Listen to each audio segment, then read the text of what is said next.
ప్రతి సోమవారం collector office నందు అదేవిధంగా జీవీఎంసీ నందు జరుగుతున్న ఈ పీజీఆర్ఎస్ నందు అదేవిధంగా ప్రతి శుక్రవారం టౌన్ ప్లానింగ్ ఓపెన్ ఫోరం నందు ఎక్కువగా ఫుట్పాత్ ఎంక్రోచ్మెంట్స్, రోడ్ ఎంక్రోచ్మెంట్స్ మీద పబ్లిక్ నుండి గ్రీవియన్స్ వస్తున్నాయి. ఈ విషయం గుర్తించాము.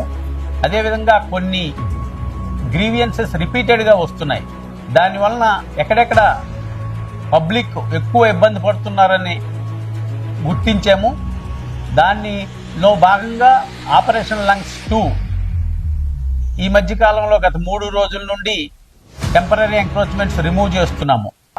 అంతర్జాతీయ ప్రమాణాలతో మన విశాఖపట్నం సిటీ మారబోతుంది.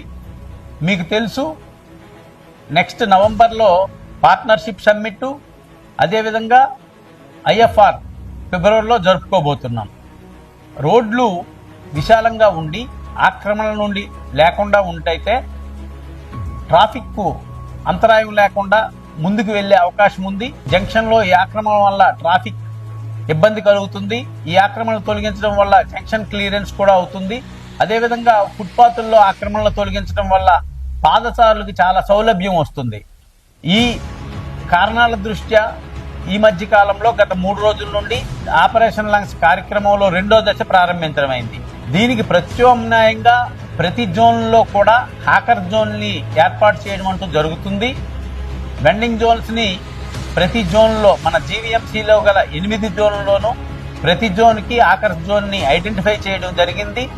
Encroachments, footpath encroachments, road encroachments remove చేయడం వల్ల పాదచారులకైతేనేమి, రోడ్లో ట్రాఫిక్ అయితేనేమి మంచి జరుగుతుంది.